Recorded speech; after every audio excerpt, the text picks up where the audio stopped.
Well, hello and good morning to all our listeners. So today we're talking about words of wisdom, and they always say there's that old adage, hindsight's 2020.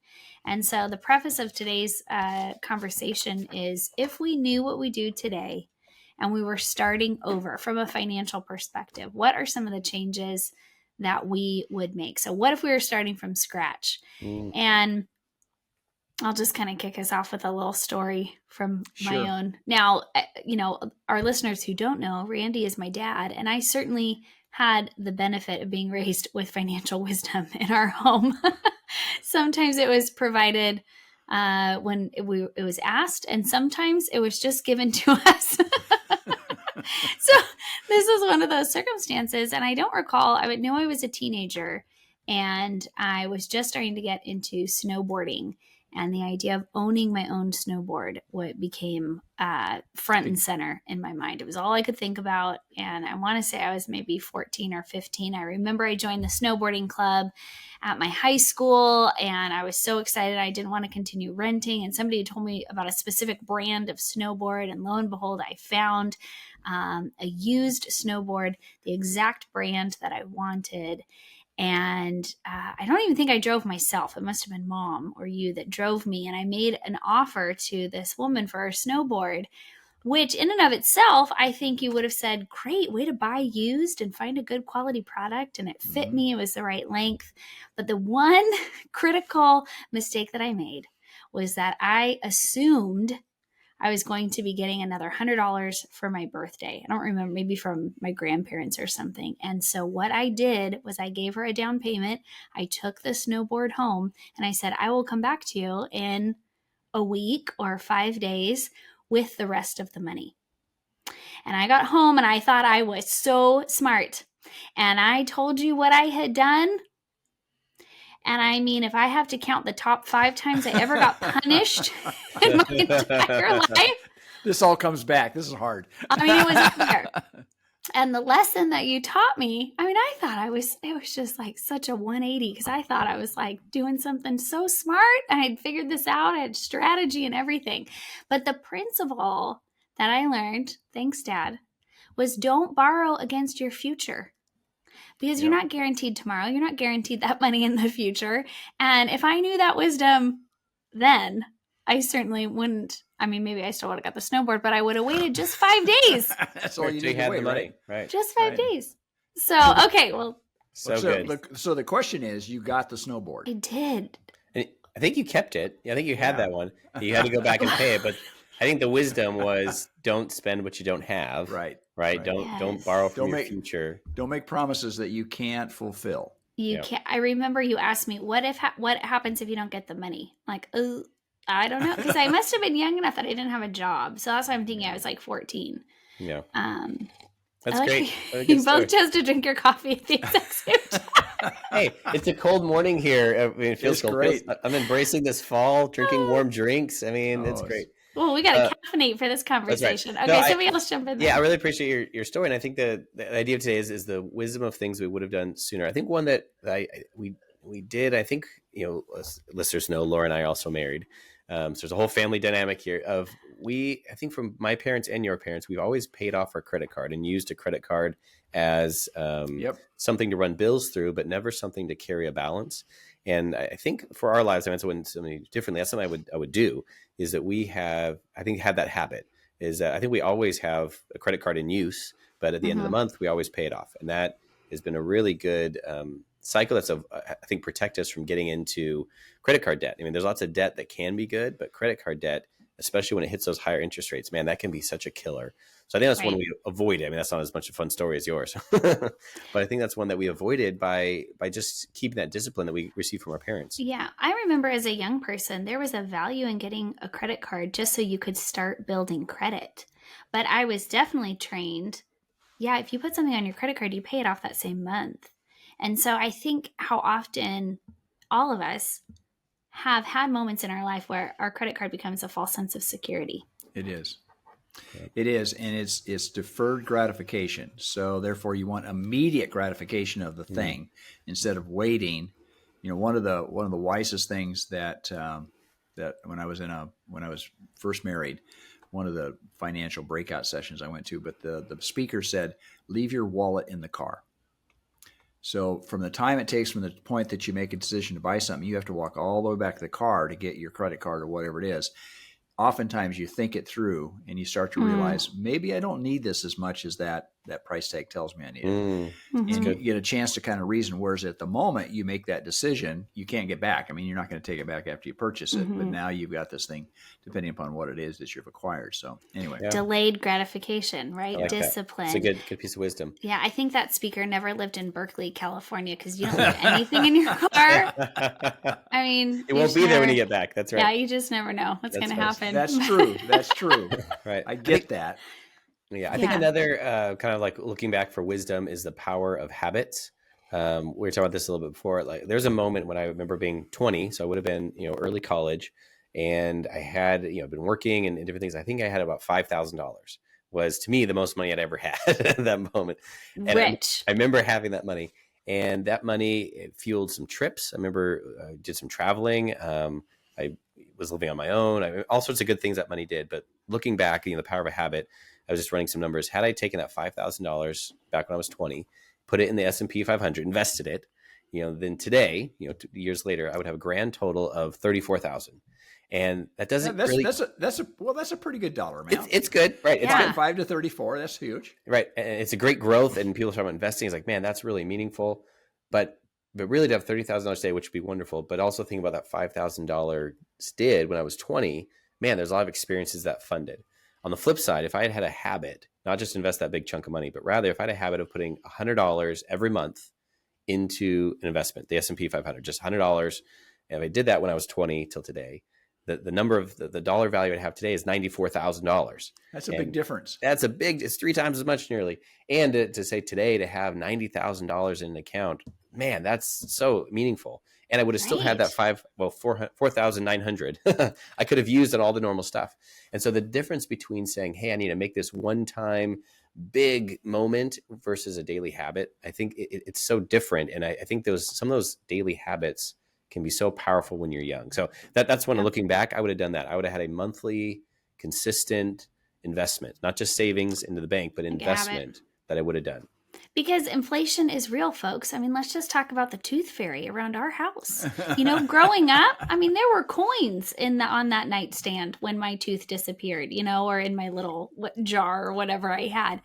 I leave coins in my kids' jars, and they're like it gets forgotten. Yeah. So the value of a quarter, I mean, it's just not there as much anymore. Although recently.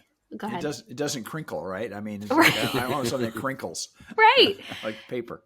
Right. And they kind of roll their eyes at us a little bit. But, we recently started allowances and talk about habit. We went back and forth. There are a lot of different programs now that will offer essentially kind of credit card for youth or like an automatic transfer from your account to your kid's youth account. So on their device, they can check their balance, which is what obviously modern day banking looks like. But we still decided to get the good old paper envelopes. Perfect. We have to go to the ATM, get lots of dollar bills, make change. It's a little bit of a commitment, but for the short term, while they're learning about how to organize their money, I thought it was so valuable that they feel the money in their hands. They see the total amount they get. We put 10% in savings. We put 10% that we give away to the church or to our community, and we get to keep the rest for spending, right? And just that habit of seeing that and putting value on the actual money in front of us. We'll see how it plays out. Stay tuned. It's just such a visual representation of how people spend. But for children, I wish everybody would go through that because it is such a visual impact. And you can't rob from one envelope because you want something on this envelope here. What becomes necessity versus what becomes luxury, so to speak. You have a tendency to grab from luxury, or you just kind of rob from Peter to pay Paul. It'll catch up with you eventually. And for children to see that is such a powerful lesson for them to carry into their adulthood. Right. Interest payments are going to come next when we discover which one of our children is the saver, which one is the spender. So they start borrowing from their, I mean, we see it's going to play out. It's going to be That'd be great. great. Good Again, material. one of the things I've said, and this is something I borrowed from somebody else, but it's so important to allow your children to fail small. So we're talking about $5, not $5,000 or $50,000. But if they learn to fail small, they learn that lesson. They carry that forward into the next level of their life. That's good. I like that. I think shifting a little bit with finances, I think employment is one that we want to talk about, of things you would do differently or looking back in hindsight. And I think there's a number of people who are looking for their first job, and they're looking for like work-life balance. And there's part of that that's great. Everyone wants a work-life balance job. There's part of that I think kind of misses it, to say, hey, when you're young, you don't always know how hard you can work. You don't know how many gears you have. You don't know. You haven't figured it out yet. You've been in school or whatever education you've gone through. I think looking back for Laura and I both, I would say, out of college, we got into kind of overtime jobs, meaning they weren't just a 9 to 5 punch the clock. They were jobs where we worked hard. I remember we were living in San Francisco at the time, and it was very normal. We'd eat dinner at maybe 9 o'clock. By the time we'd both get in early, we'd work all day. By the time we got off and got back together to have dinner, it was late in the evening, and that was normal. I remember working all nighter one time at the office of some big project to work on. That was not what I wanted to do forever. However, I learned so much faster because we were putting in extra time, and I learned how hard I was able to work.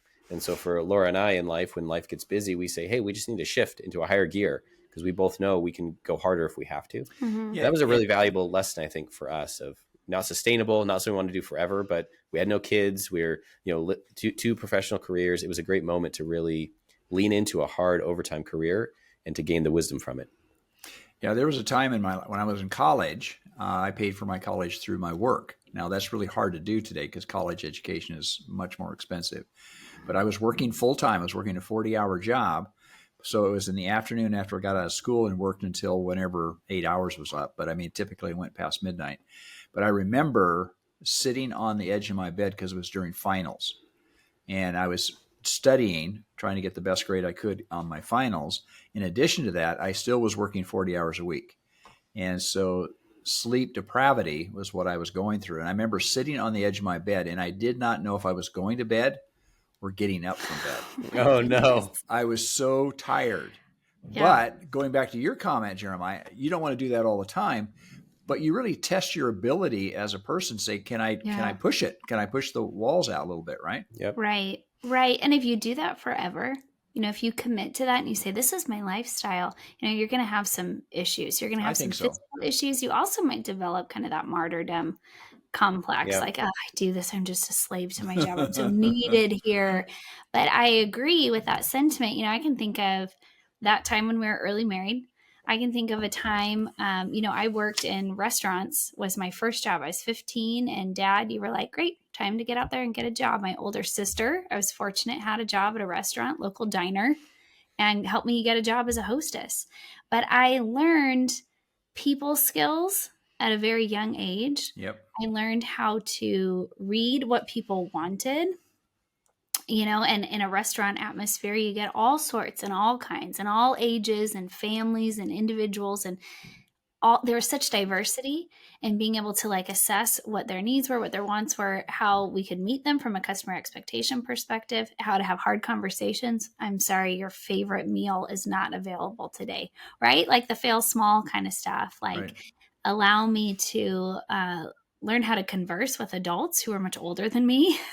So that was a valuable skill set. I remember early in college, I think you gradually were starting to hand me more of my own bills. I think I was starting to pay for my cell phone, maybe I didn't have a car at that point. You had a car by your second year, but it was a graduation into one step at a time. Don't just dump the whole load on you. I worked at that coffee shop.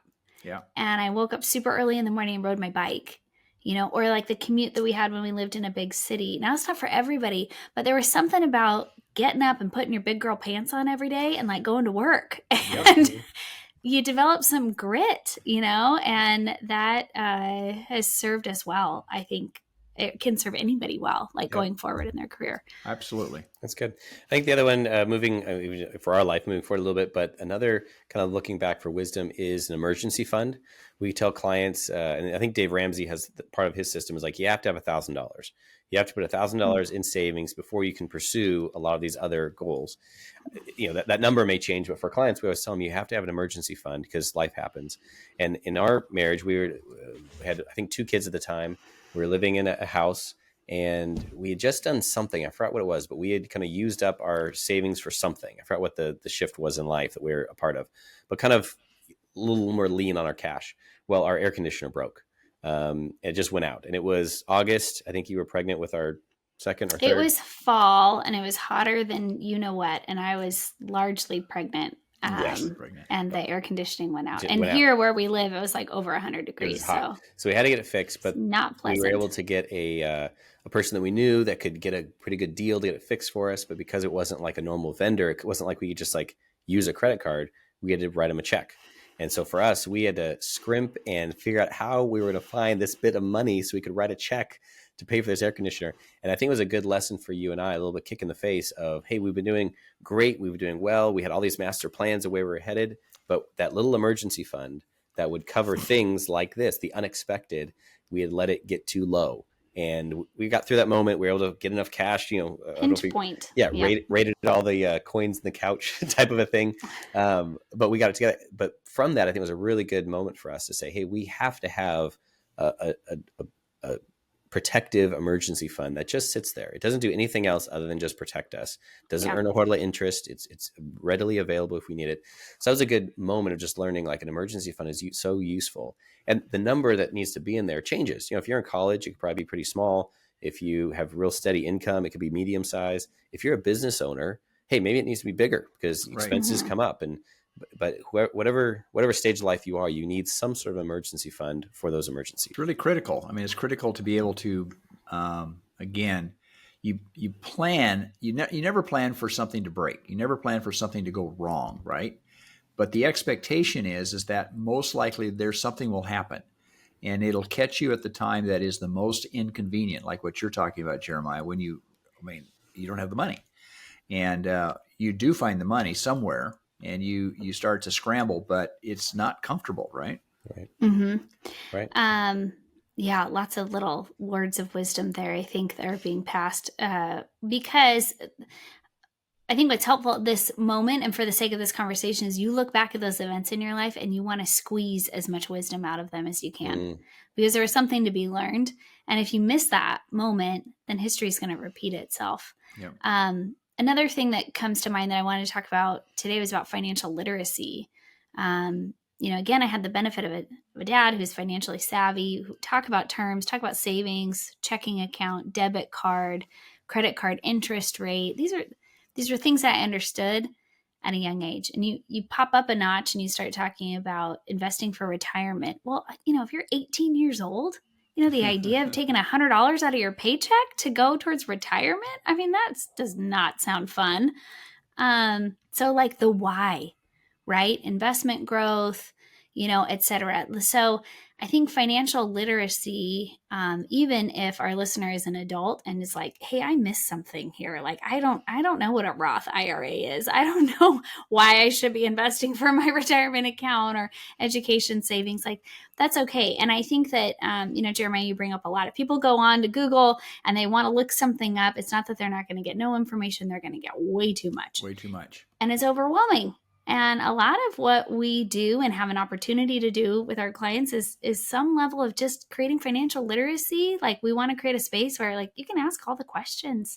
And if you're married, I would challenge both partners to have a certain level of financial understanding and understanding of their own finances, even if you are not the spouse who enjoys talking about investments or enjoys the day-to-day management of your budget, et cetera. It is critical that you're both on the same page.